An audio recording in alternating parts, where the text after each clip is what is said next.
If you're so great, stop telling me how great you are at this.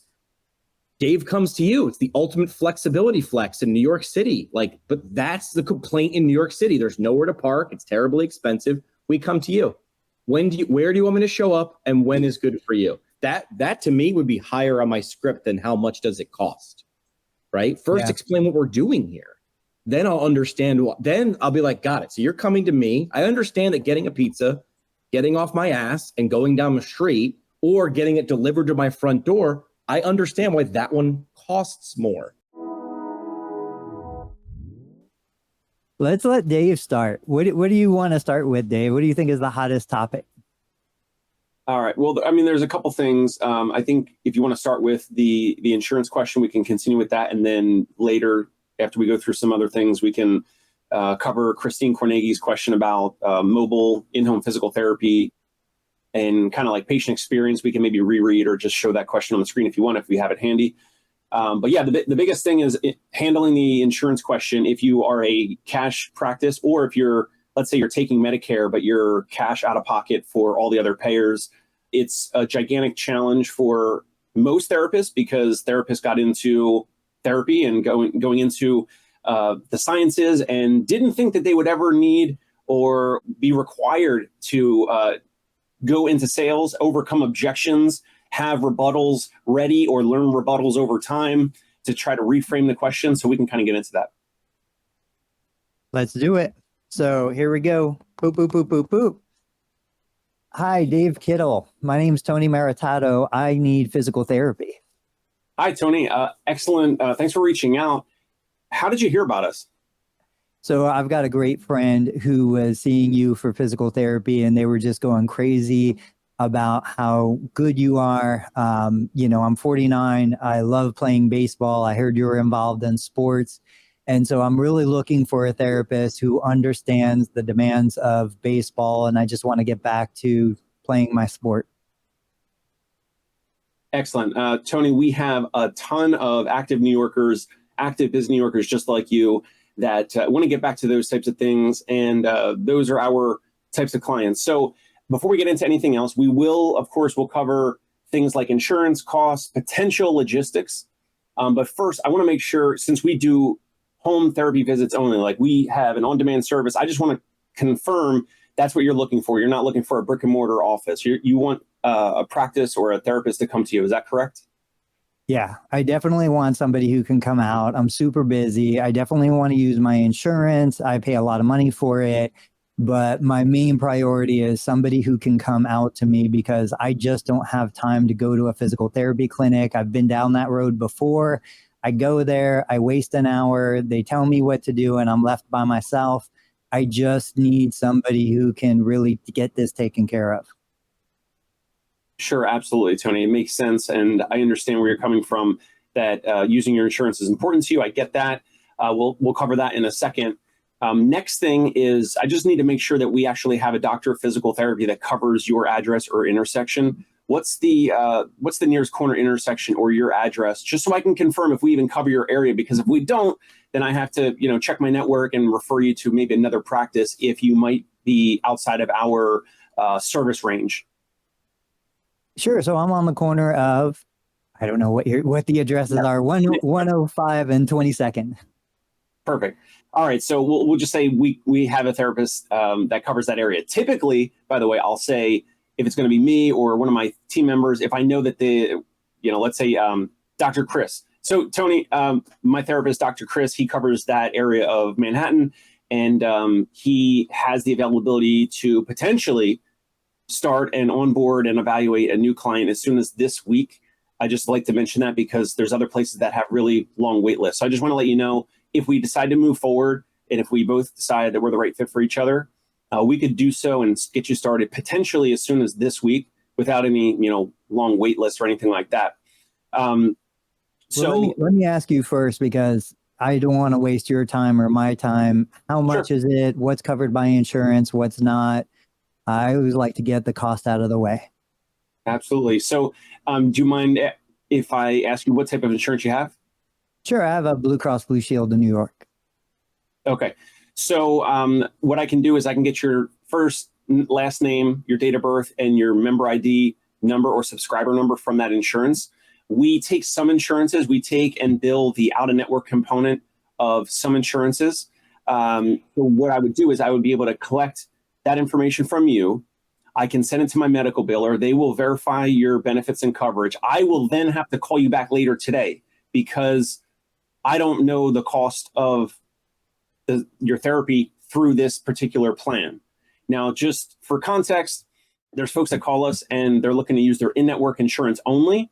If that is you, then I can let you know up front, full transparency, that we don't accept the in-network coverage of that Blue Cross Blue Shield plan. Do you happen to know, Tony, if your plan has out-of-network benefits? I do not know. No problem. So we'll check it out. And so I would get that information. Now, Tony, in terms of this, sales role play, we could go two ways. If you want to say, let's say the Blue Cross Blue Shield did not have out-of-network benefits, or if you know for sure, or if you have Humana has no out-of-network, Oscar has no out-of-network, whatever. So do you want to do the rest of the sales call with us knowing that you have no out-of-network benefits, or how do you want to continue it? Let's go down the road of you selling me on why I should pick you regardless of whether insurance covers it or not. Sure.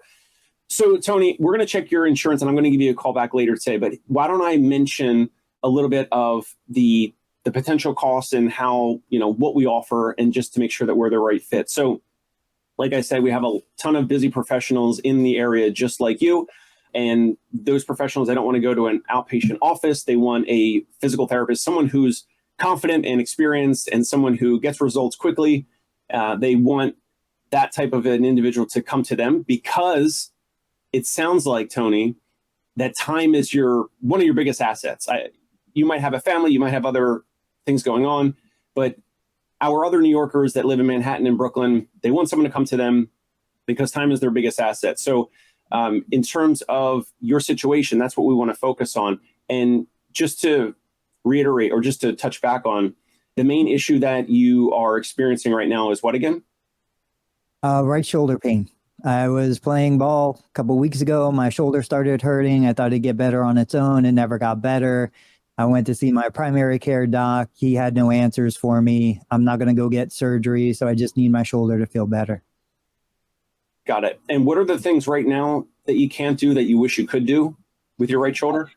I can't throw a baseball. I can't sleep on my right side, which that's my, the way I sleep. It hurts with reaching in the back of the fridge if I want to grab a gallon of milk. It's just frustrating.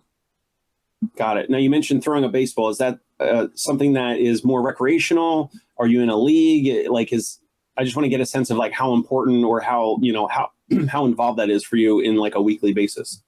Yeah, I love playing baseball. I get together with my friends. We play in a weekly adult league. I haven't been able to play. I feel like I'm letting the team down. I just need to get back on the field. Got it. So it sounds like, it's really important to you to be able to play that weekend baseball. And you want to go out there and let it rip and not have any, pain or discomfort holding you back. And it sounds like you said that you feel like you're letting your team down, which of course does not sound, fun or doesn't sound comfortable at all. It sounds like you're in an uncomfortable situation. Does that sound about right? Exactly. Got it. So we're going to check your insurance and then we'll let you know about your cost per visit. But if for some reason, if we check it and your out-of-network benefits, let's say it has a $12,000 deductible and we're in September right now, and you're probably not going to hit that. So there's a chance that we check your insurance, and I don't know right now, you might have already hit your out-of-network deductible if you saw out-of-network physicians earlier this year.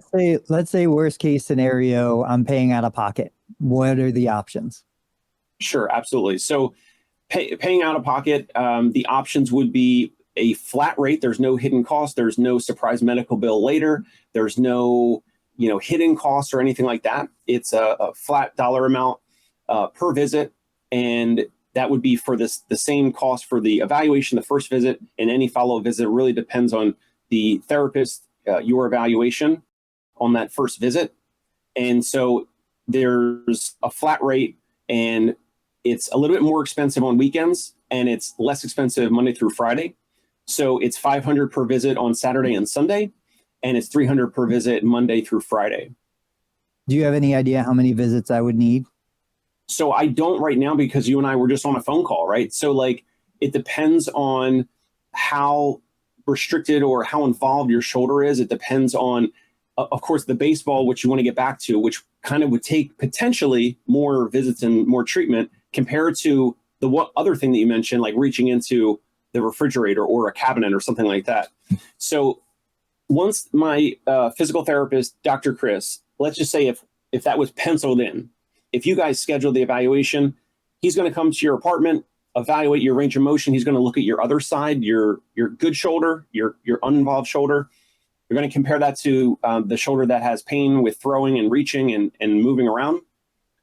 Depending on that assessment, within the first 20 minutes, and by the way, he's going to come for about an hour for the home visit for you. But in the first 20, 30 minutes, he's going to have a pretty good idea in terms of how involved that shoulder is. And that he'll let you know personally, right there on the spot. He'll let you know if he thinks it's going to take, 3 visits or 10 visits or 15 visits. It really depends on that first visit. Well, how about I book the first visit and then we decide after that what we're going to do next? Sounds great. There's no downside to that. There's no, we're not pitching you a package or anything like that. There's no contract to sign. So you absolutely can try out the first visit, schedule it, see if you like it, and we can go from there. Awesome. Boom. Let's book it. All right. So Jimmy, I know your head's exploding. What are you thinking? Do you want to do one and then I'll go? What do you want to do next? I wanted to comment on that. So I think Dave's done this before, and that's clear, right? I don't know. I still feel like you were using too many words. I feel like you brought up a few things that I don't even know if that I would have objected to, right? Like I'm trying to think, like if I were paying for like a high ticket item, or I mean, Tony called. He's like, I'm a baseball player. It sounded like he was like your ideal patient. What is? Let me ask you this: what is your goal from that first phone call? What are you trying to do? Is it get them booked, get information and them booked, or what is it? Like what is your goal on that call? Yeah, so it's two things. It's kind of filtering in and out, and then depending on the filter, booking them or not. So like, of course, Tony made it a little bit easier. Like sometimes the calls are easier than that, where they're like, take my money. I heard you guys are great. I don't even care the dollar amount. Like, okay, what 300 or whatever. Oh yeah, fine. And then sometimes the calls are like more challenging than that. So Tony took a nice, even keel road there. But the importance or the whole intention of the phone call is to make sure that we're the right fit. So we're trying to filter in and out. Are they looking for in-network insurance therapists only? If so, I want to like let them know, because I never want some bad Google review later, or like that we try to trick them and, say that we take their insurance and then, then they're like, you're billing out of network, or you're out of pocket, or you're mostly out of pocket for 5 visits. And then it's an in-network copay or something like that. So I want to get information. I want to qualify or filter someone in or out. And then depending if they're filtered, out, then maybe we end the phone call. And if they're filtered in or they're qualified, that's when we go into more of the conversation about like insurance costs, potential logistics, meaning scheduling. And are we doing this in your apartment? Is it in your gym of your building? Is it in your office? Like, where are we doing it? So does that answer your question just about like the whole purpose of that first phone call for us at least? Yeah.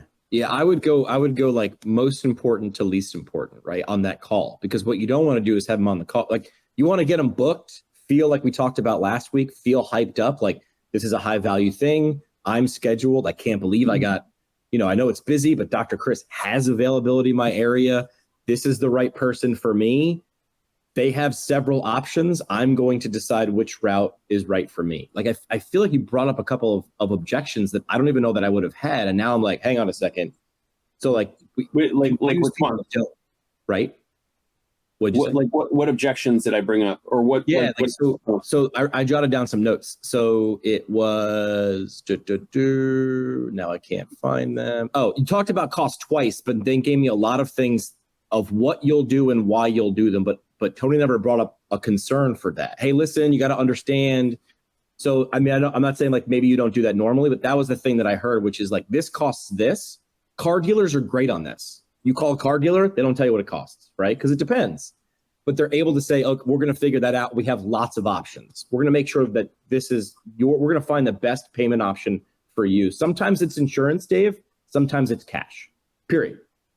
Or out of pocket, which I hate. I don't know about you guys, but that term is cringe. Like, I don't ever want to put a picture in their mind of them reaching into their pocket. I say self-pay, right? So it's either we're going to use your insurance benefits or your self-pay, really. Because I mean, like, Walmart doesn't have to say it's out of pocket. Like, everything's self-pay at Walmart. It's like, you want this, you pay for that. Right. But healthcare isn't. So that's the challenge. And using, like, I don't know if it's like third grade reading level, fifth grade, whatever, like self-pay, direct pay, out of pocket.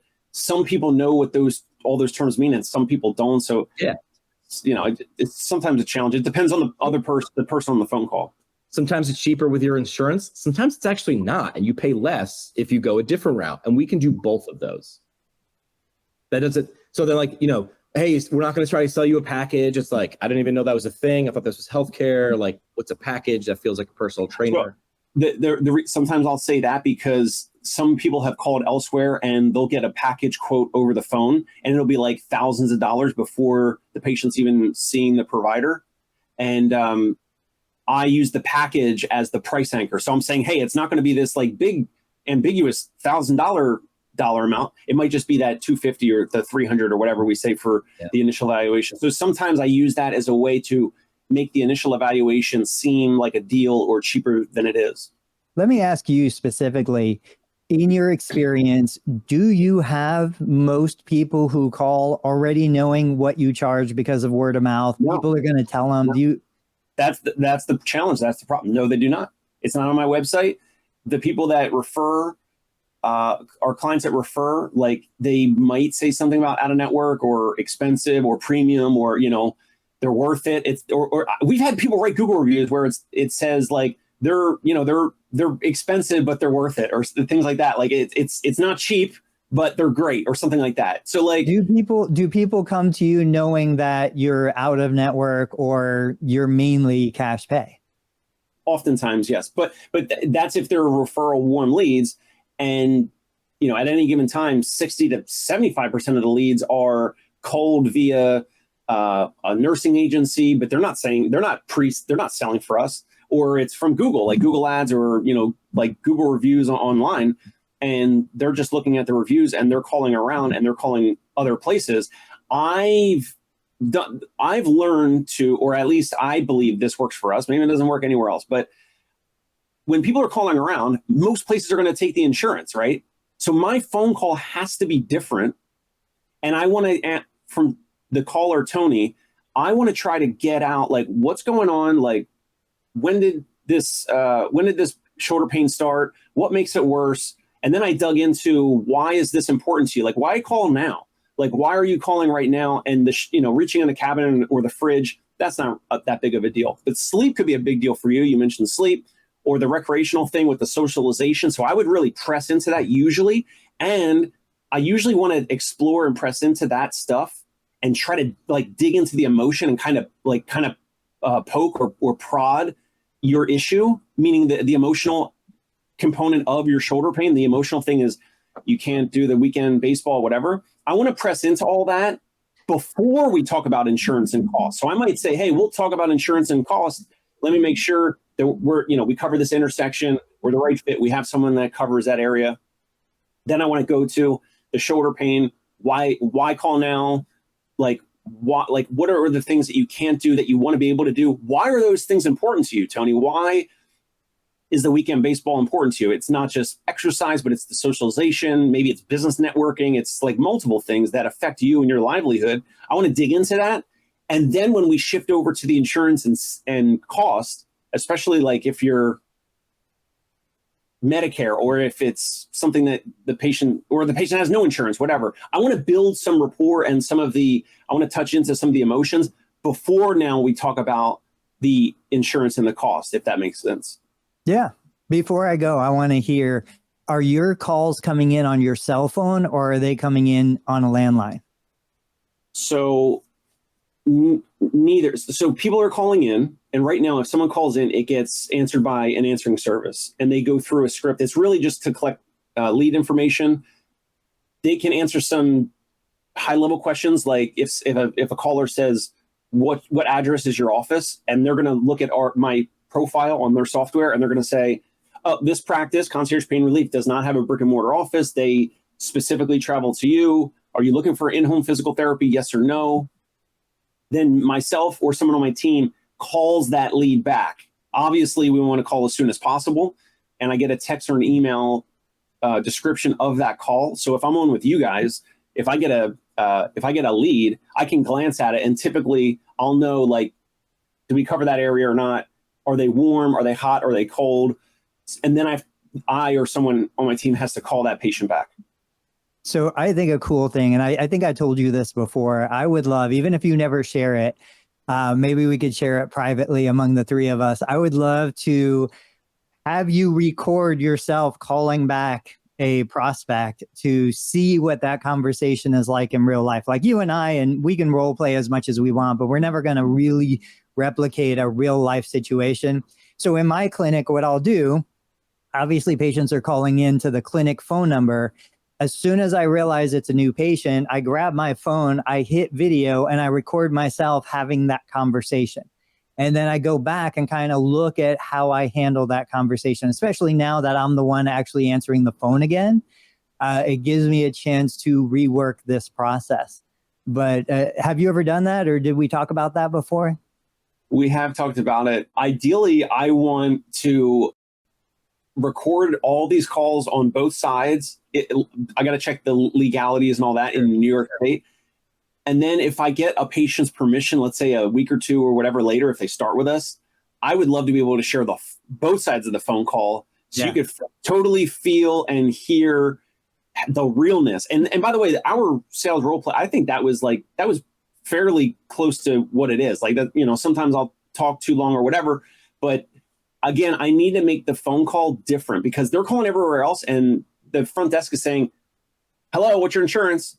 Yeah. Before they even ask, like, oh, hi, what's your name? Oh, hi, Tony, how are you? So I want and need my first intro phone calls to be, and when I say intro calls, it's kind of the second call. They're calling in, and then they're told that someone on the team is going to call back, and if I'm busy, I might text them and say, hey, we're going to call you back soon, but we cover your area. We specialize in that shoulder issue, whatever. What we did was fairly close to like a fairly, average phone call for us. Sure.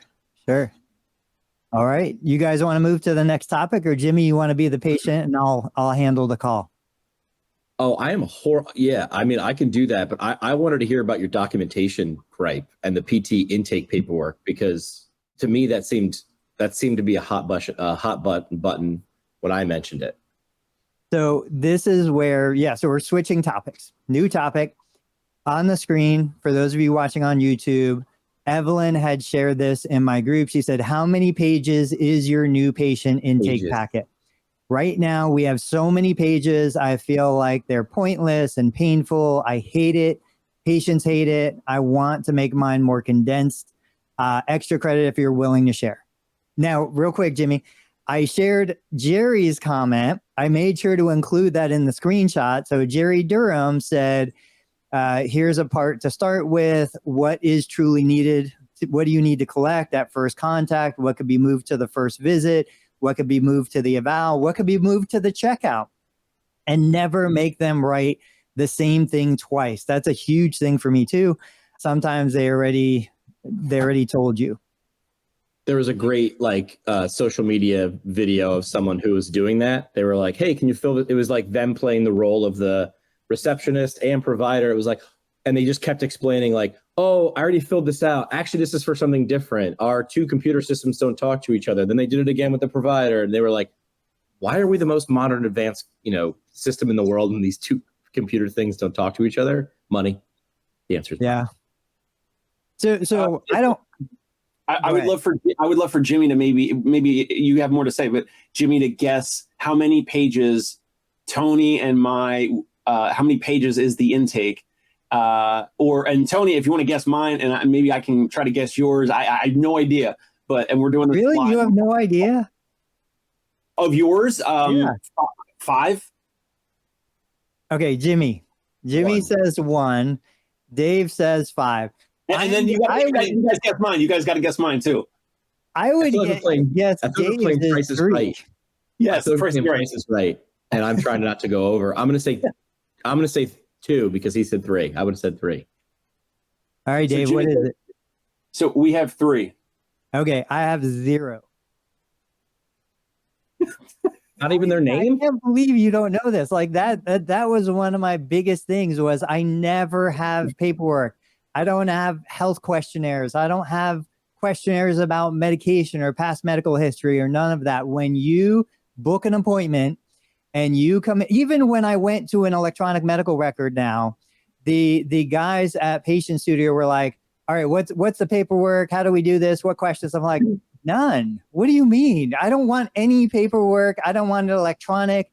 I would still count electronic as paperwork. Oh, yeah. I want you to get me a signature for consent to treat, for HIPAA privacy notice, and for my accepting of assignment. And that's it. Because in my opinion, the questionnaires are completely useless at best.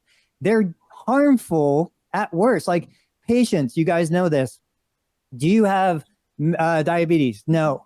But then you said you take metformin on your medications. Well, yeah, that's why I don't have diabetes.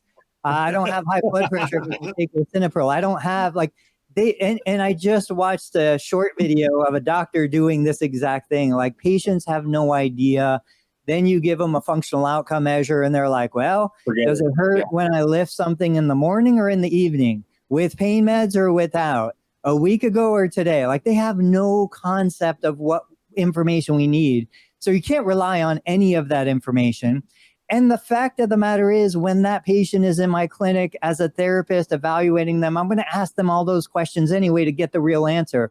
Why waste time on any of that stuff? So Dave, why do you give them that questionnaire? All right. So 3 pages and usually e-signed, but if they're older, they want to print it out and fill it out. Fine. The first one is the treatment consent form.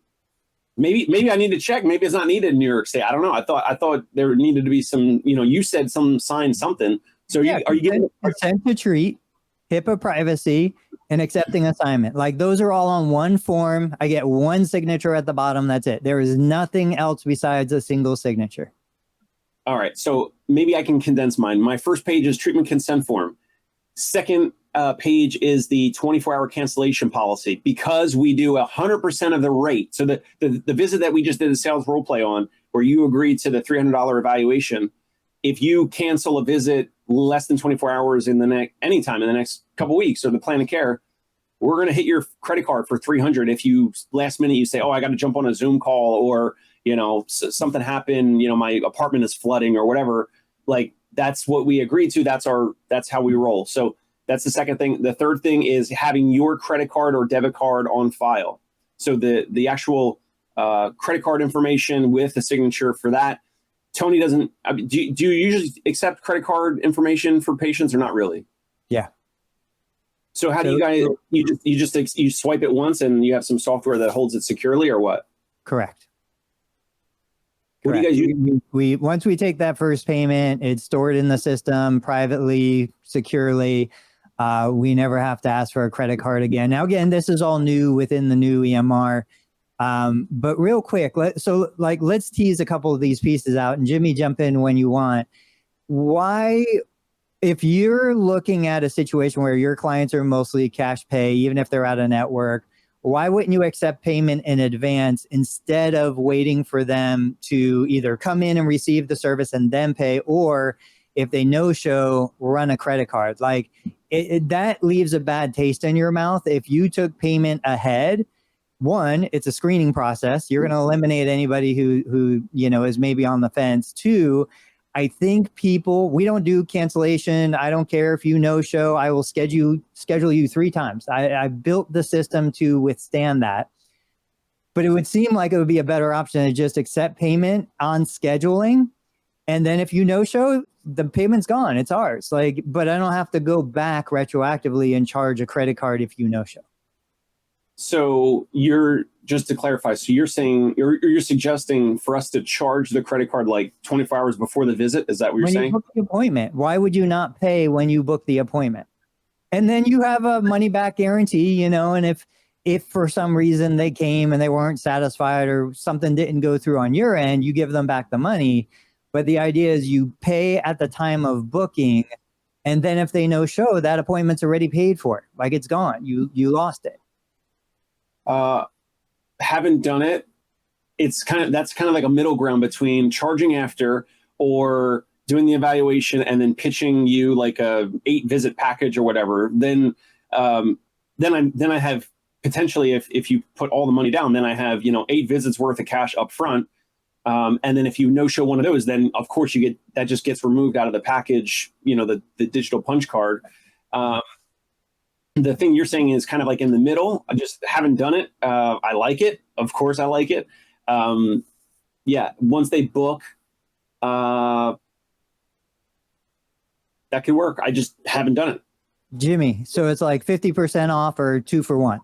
It's effectively the same thing. What are your thoughts? Yeah, I would have no problem doing it. I mean, I'm thinking about, I always try to like go for parallels, and I'm thinking when I book an appointment to get my hair cut, which is as infrequently as possible, I don't pay in advance, but it says there on the 1-page intake, which is just me scheduling myself, hey, listen, if you don't show up, you're going to get billed for it. I have not shown up once, and he was like, don't worry about it. But it does do something to me. It's like, dude, I'm locking this up. This guy's going to be standing there for an hour. If I don't show up, I better show up. And I'm understanding I'm making that commitment. And I live in a town that's not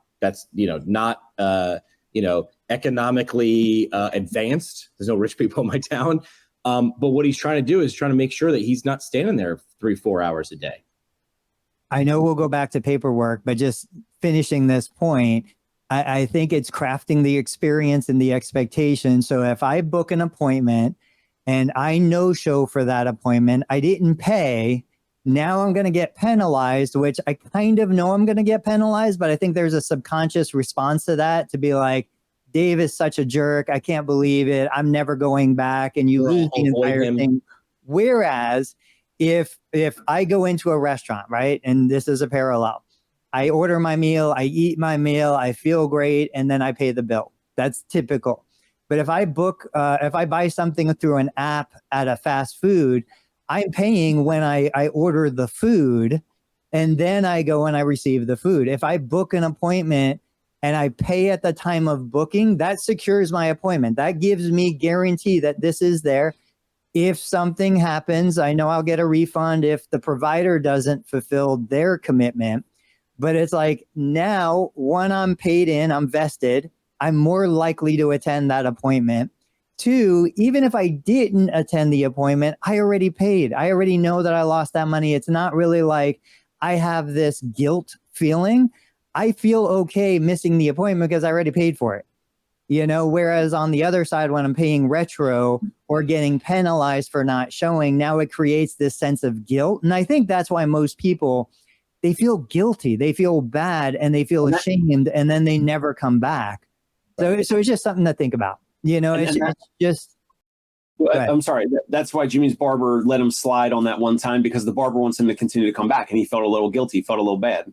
And that's a standard. Everybody does that. We have this policy, and then we're going to give you a freebie on the first one. And I owe him one now because he was. But back to the paperwork.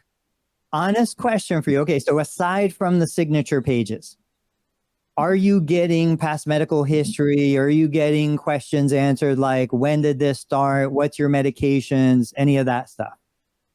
No. Okay, so your paperwork is just signatures. Correct. So, I mean, that's not bad. I definitely think you could condense it into one single signature that covers that. But I know Jimmy, you've taken your dad, I'm sure, to appointments. I'm sure you've had piles of paperwork. What's been your experience? Yeah, I mean, they're going to re-ask me those questions anyway. I have a degree in physical therapy, so I'm sort of educated, right? I'm paid attention to most of the classes. But even then, I don't know how to answer, or I don't really understand this question, so we're going to go through it anyway. It feels better when I make sure the answer is right. So why don't you ask me, and then I can ask a question, then we get the right answer, instead of me sitting there awkwardly answering these questions in a lobby. I mean, I thought I was here to get the answer, and I thought you have expertise. Why am I doing your homework? Feels weird to me. It's always felt weird to me since I was a kid. Yeah. Well, because with the medical offices, it's easier for a bunch of patients to sit in the lobby to fill out an iPad or paperwork, and then they don't have to have medical assistants or any clinician asking you these questions. So I don't know, part of the overwhelm and burden with healthcare and information and documentation and liability. Hold on. Are there any stakes if I put something incorrect on this form? I don't think anybody even looks at it half the time. Right. Like, that's my thing. There's no stakes. Then is this an illusion? Like, I'm okay with illusion. Yeah. Like, I'll at least understand it. Is this an illusion of seriousness? Like, seatbelts on airplanes? Like, this is the illusion of safety, right? All right. Now, so here, just like we talked about Dave's policy on, charging somebody for a no-show, retroactive or after the fact, how can we turn this into a positive experience? How can we use something like this to our advantage? What is one of the number one complaints that you hear patients say about other therapy providers? One of them is, I went to therapy and the therapist had his face in the computer the whole time, right? We've all heard that. So now we look at this and we say, okay, how can I use paperwork to my advantage? Well, let's just say I want to use a functional outcome measure, the lower extremity functional scale. I would never give that to a patient before we started the evaluation, ever. Patient comes to the door, we initiate the interview. My evaluation started before that patient ever walked in my clinic. I am collecting information. Can they get from the parking lot to my front door? Okay, I've got information about their mobility. Can they turn the handle? Can they come into my clinic? Can they push the door open? Can they stand at the reception area? Can they navigate cognitively getting the right insurance card and the right driver's license? Like, all of these things are part of my initial evaluation before we've ever done anything. And then if I can hold on to that lower extremity functional scale, maybe I'm 10, 15, 20 minutes into working with the patient. Now I need a little bit of time to put this information into the computer. That's when I give them the form. Now I'm like, hey, here's a form. Your insurance company requires that I have you fill out this form. It's 20 questions. Just circle the score that applies to you. Answer it to the best of your ability. Don't overthink it. Just give me an answer. Now that patient has been tasked with something that gives me the freedom to sit at my computer for 3 minutes and do the evaluation, plug everything in. But the patient never feels ignored because the patient is doing something. It's just like a little kid. They're driving you crazy. It's summer break. You give them something to do. It keeps them busy so you can go do what you need to do. I think that's a way to turn this negative into a positive. What are you guys thinking?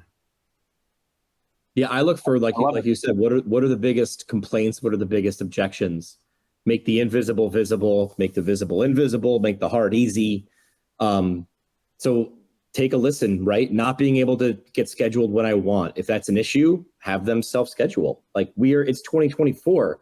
If you're not willing to invest in closing or removing objections, that's one of them before they ever get to you.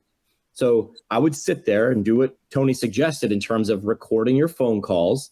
I'm telling you, you listening to yourself, talking to someone on the phone about booking at your clinic will be the most uncomfortable 20 minutes of your day.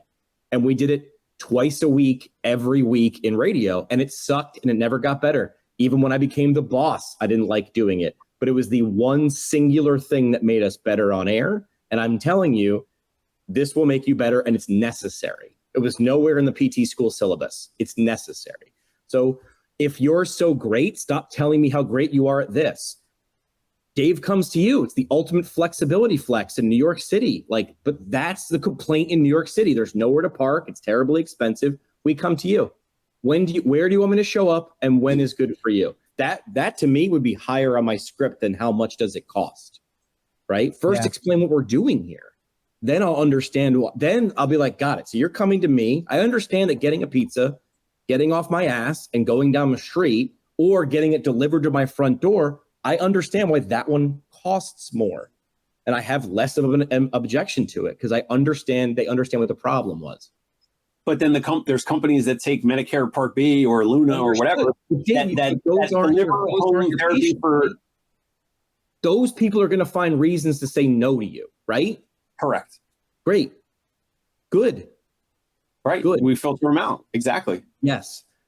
But filter them out at the end, like this is what it costs. Or I don't know what this is going to cost, because there's two options. It's you self-pay or insurance. I'm going to get back to you within 24 hours to tell you what it costs. Does that sound all right with you? Yes. Fantastic. And then build that into your process.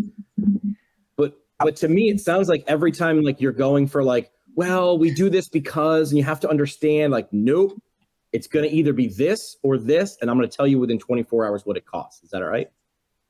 So I want to push my other topic, profits over patience, to Thursday, because I want to talk about Dave's last topic, which was the question that came in, I think, last week. I don't remember the question. So Dave, what do you remember? Yeah, Christine Carnegie, it was something around, her question was, she's doing like a mobile concierge home visit side hustle. And she was asking about like the patient experience, whether it was like playing some music that the patient likes. Wasn't that part of the question? Or kind of like, how do you enhance the patient experience? I've done some of that. I've done some of that with some patients who might have had like pre-dementia, Alzheimer's, where we were like, hey, let's put on some Frank Sinatra because you hear from the family like Frank Sinatra was their favorite, and that might stimulate some movement or some memories or some cognition or whatever. And then maybe that'll help facilitate or make for a better therapy visit. I've done some of that. I've done a little bit of that. In terms of the ultimate patient experience, the one thing that we try to do is, again, like I mentioned on the sales role play with Tony, like I want to ask why now, if someone is 60, 70, 80 years old, assuming that they're scheduling it, they're calling us, they want us to come. Why now? Why is this important to you? They don't care about physical therapy. They care about themselves. They want to be able to do the things they want to do. Go to the grocery store, walk on the beach, pick up their grandchildren, go travel to Europe or wherever. Like whatever they want to do, we reiterate those things all the time. So let's just pick one thing. Let's say we have a client who in 8 weeks is, we had this recently. We had a client who was going back to Stanford University for like an alumni weekend or whatever. For 2 or 3 months, that was all my therapist was saying to the patient. So it would be like, hey, we're doing this, we're doing these step ups, we're doing this tandem walk, whatever. We're doing these things to get your legs stronger, more balanced, more confidence, more stability, so that you can be independent at the Stanford reunion, because you said you want to do it even without a cane. And when we started, you were on a walker, then you're on a cane, but you don't want to have a cane at the reunion because you want to look like you have longevity, like you have independence, like you're not a burden on your husband. And so my therapists are trained to continue to talk about those emotional triggers and break down the therapy visit. We're doing X, Y, Z to eventually build you up because we're shooting for this goal. And the goal is what they really care about.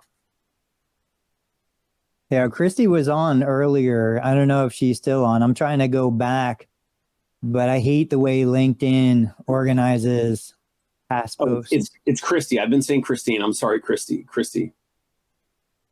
Jimmy, real quick, as a complete sidebar, I want to put this on the screen. So Jesse B, thank you for your comment. They were mentioning about cash practices.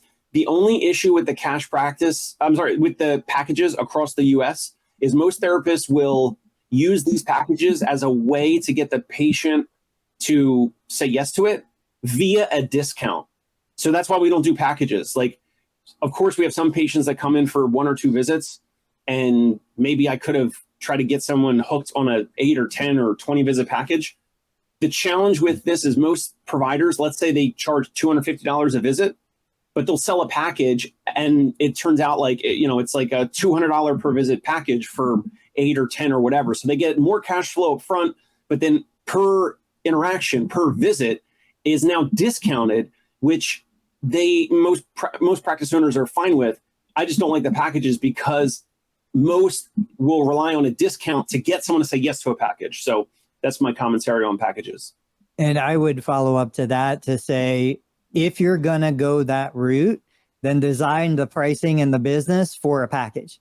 So if you know your base price is $200 a session, don't offer a package of 10 for, that price per session with a discount. Inflate that price. So if somebody buys a single, it's 300 or 250, but if they buy a package, it works out to 200 per session. You have to increase that. You also have to understand what is the whole purpose of a package, really. Like Dave said, it's to get the money up front. What are you going to do with that money up front? If you need that money to run ads, to drive more referrals, to bring in more customers, awesome. It's an investment. You're paying a price. You're effectively taking a high interest loan to get that money up front. When I was doing a lot of this, I used to sell 10 sessions, you get a 10% discount. I hated that. Patients would tend to save those visits for down the road when it really wasn't helping them or me. So what I would do is I would just say, hey, let's do a 6-week program. I would charge a flat fee for the 6-week program. I would say it includes this many sessions. If you don't use the sessions, you lose them, but I am selling a 6-week plan of care based on the condition and the evaluation. Rather than saying I'm selling 10 sessions for $200 and you get an extra session for free. Love that. Back to Christy though. So, gosh, I wish I could find the original comment. Talking about improving the experience. Like we talked about the red napkin last week. If you guys don't remember that, go watch Thursday's visit. Some of the things that I've shared publicly, so I have a physical therapy clinic. I'm not doing mobile, but we even talked about baking cookies in the clinic. It's an old real estate trick, but the idea is you put in a batch of cookies, you bake those cookies, the smell triggers a response in the brain that gives you that sense of well-being, makes you feel good, makes it enjoyable. One of the things that I do is I make sure, even if I wasn't getting paid, I would make sure I have other patients in the clinic. Nobody wants to walk into an empty restaurant. I don't want anybody walking into an empty clinic. So I'll have patients that are they've been discharged, but they're great socially. They connect with other people. They build the community. Even if they're on, quote, scholarship, they're coming in 2 or 3 days a week just to hang out and socialize. We take patient volunteers who are looking for something to do so that there are other humans in the clinic. And last week I said, look, I will introduce those new patients to existing or past patients so that they can sell and the service and build a relationship for me, like all of that. Now in a mobile setting, you're like, all right, I'm going to get some pizza smelling cologne and wear it. I don't know. You do something to improve, bring smell in, bring sound in, bring those emotional triggers to really have impact. I have something else for Christy with the whole patient experience thing. So we kind of have a little bit of a spectrum in terms of like different clientele. For example, on the orthopedic busy professional side, they have knee pain, back pain, neck pain. They are sometimes not necessarily rude, but they could be curt. They could be kind of, right down to like, they want to do the therapy, but they're not like, there's not a lot of warmth, right? So those folks, that's one type of clientele that we have. But then the other clientele, like 65 plus, maybe they live alone, maybe they're a little lonely. And over the years, I'm trying to leave for my next patient and they're offering me, coffee or tea or food or lunch or whatever. And so what I've done is for those clients, they'll order pizza, whatever, all this stuff. And sometimes it slows me down in my day, but the times where I have extra time, I would stay. I've done this for over 5, 6, 7 something years of doing this with this certain clientele who need the extra time, or if they have a pizza place nearby and for months they were buying me pizza, I will go pick up some pizza on my way there. They don't even know it. I come in with it and it's a big surprise for them. They're surprised and they're happy that I'm bringing something because it's something that they didn't expect, even though it's a simple, couple slices of pizza from across the street. Those are the things, Christy, that I'm sure you would do anyway. For us, it's we only would do it with the one side of the clientele. For all of our clientele, though, with the holidays, with around Christmas, New Year's, Thanksgiving, whatever, we're sending out cards. We're sending out pictures of like the family. Now this year it's going to be with our son. And it's like low branding, low like business branding. And it's more of like relational, like here's us with a couple pictures, like in France or Germany or like wherever we went. We send that to everyone and that gets great response. We'll have patients that haven't hit us up in 12 to 18 months and they'll text us like, hey, we got your holiday card.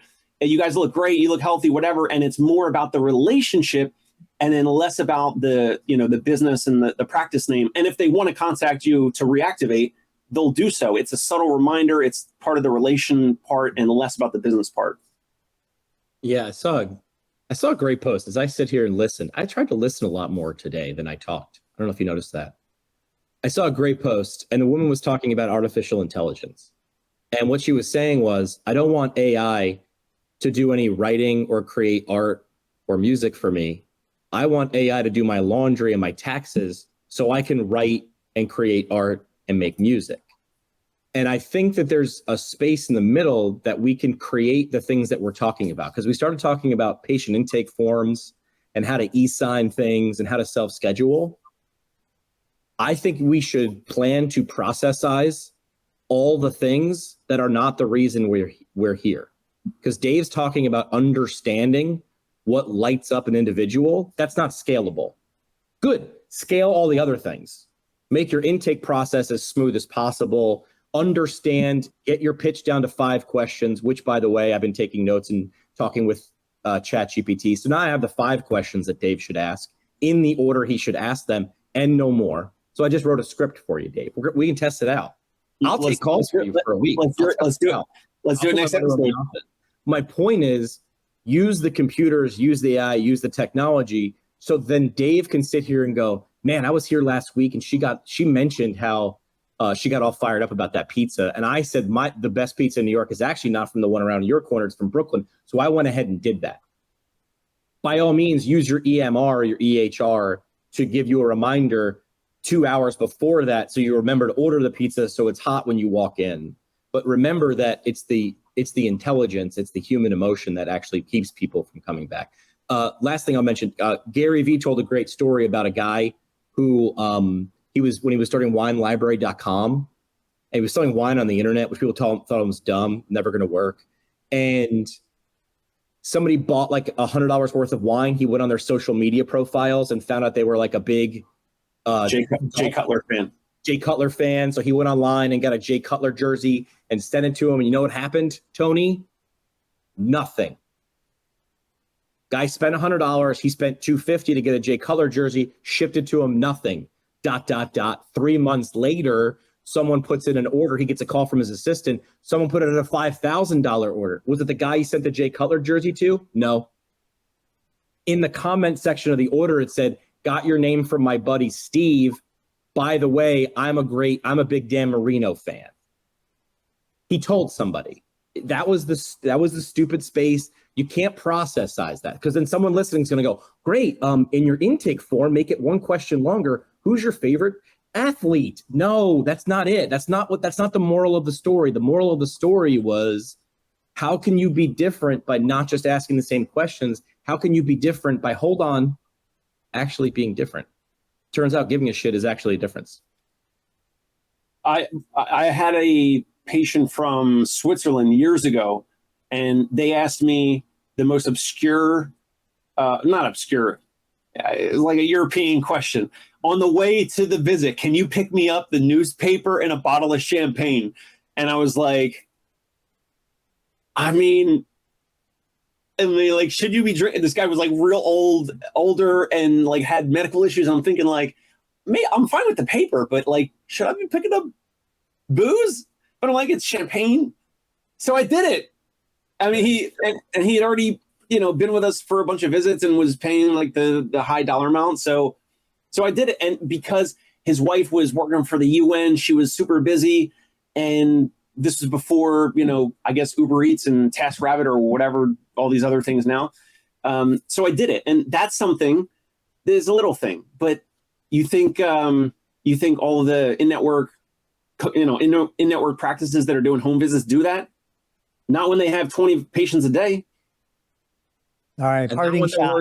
And that's not their job, though. Their job is to do 20 patients a day, not to give an exceptional service. And that's okay because they understood the job. That's why they didn't do it. You looked at it differently. Your job was to solve a problem. Your job was to keep maybe not booze all the time, but you understood your assignment. The person who says no likely understands their assignment too. The moral of the story is decide where you work based on the type of assignments you want to solve. All right, parting shots, building on what Dave said. So we all have those stories. My wife was treating a priest, mid-90-year-old priest in his home doing mobile visits. His doctor, like 30 years ago, told him, every night I want you to have, and I want to say it was a Manhattan. I don't think it was an old fashioned, but it was a drink. So as part of therapy, every single day when my wife was leaving, she would make the Manhattan for him. Yeah. And we all have those stories. You know, this is the joy of being a business owner, being mobile, being independent, is you can do this kind of stuff. Jimmy? Yeah, I would say parting shot is understand the assignment. I like that, right? And I think if you work for a place that you're unhappy, it's because you went in thinking it'd be one thing when it's actually the other. So don't be mad at insurance. That's not going to get you anywhere. They're not listening. Don't be mad at your employer. They're probably not listening. Be mad that you didn't ask enough questions to understand what type of problems you'd be solving on a day-to-day basis. But here's the thing. You can change that. Dave?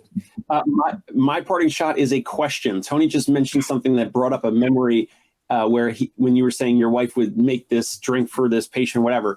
My first job out of school with Princeton Orthopedic, I was a new grad. I was working 3 nights a week. So Monday, Tuesday, Thursday night, we were closing the clinic at 8 p.m. Not every patient, a lot of those patients from the 5 p.m. until the 8 p.m., for years, they would say, hey, it would be great if we could have like BYOB and drinks and, beer or whatever. My question to you guys for next episode is, could we have, or what's the obviously there's some liability and maybe it's got to be a cash practice, but could there be some booze infused physical therapy practice like there's now with, goat yoga and baby mama yoga, and now there's yoga where you do drink a little bit with wine or whatever. So could there be like a physical therapy cash practice? Don't answer it now. That maybe does like mimosas and screwdrivers in the morning and what's the tomato drink, the tomato juice. Bloody Mary. Could you have a cash practice that does BYOB, those drinks in the morning, and then beer, wine, spirits, whatever in the evening? It's going to be, some patients are going to love it. You could also do mocktails now because less people are drinking more mocktails. You could do mocktails and then everyone looks included. I don't think you'd be able to bill insurance. There would probably be a lot of liability. Potential business idea. We'll talk about it next time. Hey, it's Dave Kittle. Are you a healthcare business owner or physical therapy practice owner who is looking to figure out your succession plan or exit strategy? We might be able to help. And in fact, we may be interested in acquiring your practice. If you're interested, you can reach out to me. Shoot me an email at dave@conciergepainrelief.com. That's DAVE@CONCIERGE painrelief.com, or you can call me at any time, 646-781-8884.